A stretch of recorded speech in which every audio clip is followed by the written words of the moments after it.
আসসালামু আলাইকুম। তো 25 ব্যাচের সেকেন্ড ইয়ারের মুরব্বীরা, তো আজকে তোমাদেরকে আমি অ্যাকাউন্টিং ফার্স্ট পেপারে কিভাবে তোমরা A+ পাবা সে বিষয়ে কথাবার্তা বলবো, প্লাস কোন কোন চ্যাপ্টারে কোন কোন টাইপের ম্যাথ করে গেলে তোমার জন্য ভালো হবে এবং তুমি ইজিলি A+ পেতে পারবা সেই বিষয়ে আলোচনা করব। তো চলো দেরি না করে শুরু করি।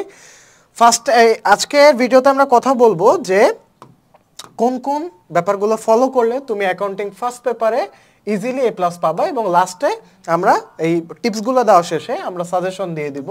এই সাজেশনটা ফলো করলে তুমি মাস্ট A+ পেয়ে যাবে ইনশাল্লাহ, যদি আল্লাহ তোমার তকদিরে লিখে থাকে। ফার্স্ট পয়েন্ট, আমাদের আর্থিক বিবরণী থেকে তোমার দুইটা সৃজনশীল আসে, এটা ফার্স্ট পেপারও সেকেন্ড পেপারও। তো আর্থিক বিবরণী তোমার ভালো করার উপায় হচ্ছে তোমার সূত্রটা একটা খাতায় লিখে ফেলা। ওই খাতাটা মানে খাতা না সরি তোমার হচ্ছে সূত্রটা তুমি ইয়াতে লিখে ফেলবা, তোমার অফসেট পেপারে A4 সাইজের একটা অফসেট পেপার লিখে রাখবা, লিখে ওটা স্ট্যাপলার করে রাখবা, ওটা নিজের হাতে লিখবা। তুমি তো বলতে পারো যে ভাইয়া বই তো সূত্র আছে, হ্যাঁ বই সূত্র আছে, বাট যখন তুমি নিজের হাতে লিখবা তখন তোমার ব্রেনে সেট হয়ে যাবে, প্লাস নিজের লেখাটা যখন তুমি বারবার পড়বা তখন ব্রেনে আরো বেশি করে সেট হবে, তো ওটা তোমার মনে বেশি থাকবে। এই জন্য তোমাকে নিজেকে লিখতে বলছি। আর প্রতিদিন সকালে ঘুম থেকে উঠে সূত্রটা জাস্ট দাঁত ব্রাশ করতে করতে একবার দেখবা, তাহলে দেখবা তোমার মাথা অটোমেটিকলি কি একটা ফরম্যাট সেট হয়ে গেছে। সেকেন্ড, এই কাজটা অনেকেই করে না, আমি পার্সোনালি করতাম। এটা হচ্ছে একটা সমন্বয় খাতা আমি বানাইছিলাম। তো সমন্বয় খাতাকে আমি দুনিয়ার সব সমন্বয় লিখতাম না, যে সমন্বয়গুলো ইম্পর্টেন্ট 3 স্টার সমন্বয়, যে সমন্বয়গুলোতে আমি বারবার ভুল করতাম, যেমন আমি হচ্ছে পরিচালন ব্যয়ের কুরিন পাটে ভুল করতাম। হ্যাঁ, তো আমি কুরিন পাটের যত 14 গোষ্ঠীর যত সমন্বয় আছে সব আমি লিখে রাখছিলাম। তারপরে আমি কোথায় ভুল করতাম, বিজ্ঞাপনে মাঝে মধ্যে কোনটা বিলম্বিত বিজ্ঞাপন কোনটা অবলম্বিত বিজ্ঞাপন এটা আলাদা ফেলাতাম, তো ওইটা আমি আলাদা খাতায় লিখে রাখতাম। এরকম একটা সমন্বয় খাতা করছিলাম। তোমরা চাইলে এটা ফলো করতে পারো, একটা আলাদা সমন্বয় খাতা করতে পারো, যেখানে তোমার 3 স্টার সমন্বয়গুলা বা যে সমন্বয়গুলোতে তোমার বেশি ভুল হয় বা যে সমন্বয়গুলো বেশি আসতেছে, প্রত্যেকটা বোর্ডে আসতেছে, তোমার কলেজের পরীক্ষা আসতেছে, ওগুলা আলাদা একটা সমন্বয় খাতায় লিখে ফেলো। হ্যাঁ, তাহলে এটা তোমার যে উইকনেস আছে ওটা কাটা উঠতে সাহায্য করবে। তারপর সে খ বিভাগ, খ বিভাগে তোমার 5টা সৃজনশীল দিতে হয়। এখন 5টা সৃজনশীল আমরা কোন কোন সৃজনশীলগুলো দিব, কোন কোন চ্যাপ্টার ফোকাস করব, যেমন লেনদেন খুব ইজি একটা চ্যাপ্টার, রেওয়া মিল ইজি একটা চ্যাপ্টার। এই চ্যাপ্টারগুলোতে কি হয়, টাইম কম লাগে, সহজে তোমার চ্যাপ্টারটা তুমি শেষ করতে পারবা, তুমি সহজে বুঝতে পারবা এবং দ্রুত তুমি মার্ক তুলতে পারবা।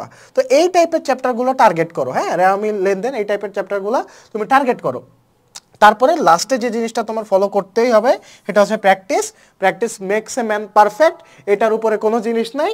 এই যতই আমি টিপস দিই তোমার গোলায় খাওয়াই দিই, কিচ্ছু হবে না আনটিল ইউ প্র্যাকটিস। তো প্র্যাকটিস বেশি করে করবা। তোমরা যারা আমার 25 ব্যাচের স্টুডেন্ট আছো, আমাদের কমার্সের একাডেমিক টু অ্যাডমিশন কোর্সে এনরোল করে ফেলতে পারো, নিচে লিঙ্ক দেওয়া থাকবে। তো এখন আমরা ডাইরেক্ট সাজেশনে চলে যাবো, তোমরা কি কি পড়বা চলো, কোন কোন চ্যাপ্টার দেখবা এবং কোন কোন চ্যাপ্টার অ্যাভয়েড করবা। তো চলো দেখে নিই। তো ফার্স্টে হিসাব বিজ্ঞান পরিচিতি। হিসাব বিজ্ঞান পরিচিতি এই চ্যাপ্টারটাতে তোমার কি আসে, হিসাব ও হিসাবের শ্রেণীবিভাগ আসে, হিসাব সমীকরণ, হিসাব সমীকরণে লেনদেনের প্রভাব। এই হিসাব সমীকরণ লেনদেনের প্রভাব এই টাইপের ম্যাথটা দেখে যাবা যে A = L+OI।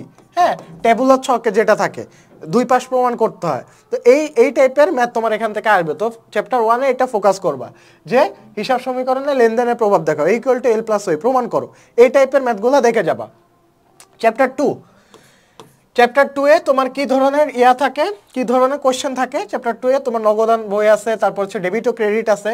তো এটা হিসাবের শ্রেণী বিভাগ থেকে আছে যে হিসাবের ডেবিট ও ক্রেডিট নির্ণয়নের নিয়মাবলী, হিসাবের শ্রেণীভিত্তিক ও সমীকরণ ভিত্তিক পদ্ধতি। তো হিসাবের ডেবিট ও ক্রেডিট কোনটা কোন খাত, হিসাবের শ্রেণী, এটা একটু দেখবা, এখান থেকে ম্যাথ আসবে। তারপর এখানে জাবেদা ফোকাস করতে পারো, জাবেদা থেকে ইজি একদম, কোনটা কি জাবেদা হবে, ক্রয় জাবেদা বিক্রয় জাবেদা, এগুলো একদম ইজি, এটা দেখতে পারো। প্রকৃত জাবেদা, নগদান বই জাবেদা, এটা দেখতে পারো। তারপর হচ্ছে নগদান বই, হ্যাঁ নগদান বই, নগদ প্রাপ্তি প্রদান থেকে ম্যাথ আসতে পারে এবং 3 ঘোড়া নগদান বই থেকে মাস্ট একটা আসবে। আর অগ্রদত্ত নিয়মে এটা একটু কঠিন, বাট এটা তুমি যখন প্র্যাকটিস করবা তখন তোমার জন্য ইজিয়ার হয়ে যাবে। ওকে, তো এই গেল চ্যাপ্টার 2। চ্যাপ্টার 3 আমি পার্সোনালি সাজেস্ট করব যে চ্যাপ্টার 3টা স্কিপ করা, কারণ এটা তো অনেক সময় অনেকে আওলায় ফেলো, বা আমিও এটা স্কিপ করতাম। যদি আমি জানতাম আমি চাইলে অ্যান্সার করতে পারতাম, এমন না যে আমি পারতাম না, বাট এটা আমি স্কিপ করতাম নর্মালি। হ্যাঁ, স্কিপ করতাম। তো চ্যাপ্টার 3টা পারলে বাদ দিও, যদি না বাদ দিতে চাও তাহলে হচ্ছে তোমার গরমিলের কারণটা খুঁজে বের করবা এবং ব্যাংক সমন্বয় বিবরণী প্রস্তুত করাটা শিখবা, প্রচলিত পদ্ধতি, সংশোধিত পদ্ধতি। আর আমার সবথেকে ফেভারিট চ্যাপ্টার ছিল চ্যাপ্টার 4 রেওয়া মিল। এটা কিচ্ছু আসতো না, জাস্ট রেওয়া মিল প্রস্তুত করো এবং একটা দিয়ে দিত, তোমার খতিয়ান দিয়ে দিত যে অনিশ্চিত হিসাব, অশুদ্ধি সংশোধন দাখিলা, এটা দিয়ে দিত, এটাই। আর কার্যপত্র এই চ্যাপ্টারটা আমার পার্সোনালি সাজেশন থাকবে যে এই চ্যাপ্টারটা তোমরা স্কিপ করো, কারণ এটা তো অনেক বেশি সময় লাগে। যদি তোমার 8 ঘোড়া দিয়ে দেয় তাহলে তোমার জীবন শেষ। হ্যাঁ, কার্যপত্র তো তোমরা যদি এই চ্যাপ্টারটা থেকে দাও একদম, যদি তোমার মানে উপায় না থাকে তখন কার্যপত্র থেকে দিতে পারো, আদারওয়াইজ আমার পার্সোনাল সাজেশন থাকবে যে কার্যপত্র চ্যাপ্টারটা স্কিপ করা। তারপরে এই চ্যাপ্টারটা থেকে অবশ্যই দিবা দৃশ্যমান সম্পদের হিসাব রক্ষণ। দৃশ্যমান সম্পদের হিসাব রক্ষণ এটা তোমরা অবশ্যই দিবা, এটা হচ্ছে অবচয় থেকে ম্যাথ আসে। তো অবচয় টাইপে কোন টাইপের ম্যাথ আসে এটা আমি বলে দিছি, তাও আবার বলে দিই। এখানে সরলরেখী পদ্ধতিতে অবচয় নির্ণয় করে এটা আসবে, ক্রমহ্রাসমান জের পদ্ধতিতে অবচয় নির্ণয় করা আসবে। বর্ষক সংখ্যা সমষ্টি পদ্ধতি, উৎপাদন একক পদ্ধতি অত আসে না। তুমি জাস্ট এই সরলরৈখিক পদ্ধতি আর ক্রমহ্রাসমান জের পদ্ধতির উপর যদি ফোকাস দাও, এখান থেকে একটা ম্যাথ কমন পেয়ে যাবে, এক টাইপের ম্যাথ তোমার কমন। ওকে, আর আর্থিক বিবরণী থেকে কি করতে হবে বলে দিলাম, এটা থেকে তো তোমার আসে। এখানে তোমার বিষাদায় বিবরণী, তারপর হচ্ছে মালিকানা সত্ত্ব বিবরণী, তারপর আর্থিক অবস্থার বিবরণী। নর্মালি তোমার বিষাদায় বিবরণী এবং মালিকানা সত্ত্ব বিবরণীর পার্টগুলো আসে। যেমন বিষাদায় বিবরণীর মধ্যে থেকে নর্মালি কি আসে, যে মোট মুনাফা নির্ণয় করো, পরিচালন মুনাফা নির্ণয় করো, বিক্রিত পণ্যের ব্যয় নির্ণয় করো, হ্যাঁ, তারপর নিট মুনাফা নির্ণয় করো। এই টাইপের কোশ্চেন হচ্ছে বিষাদায় বিবরণী থেকে আসে।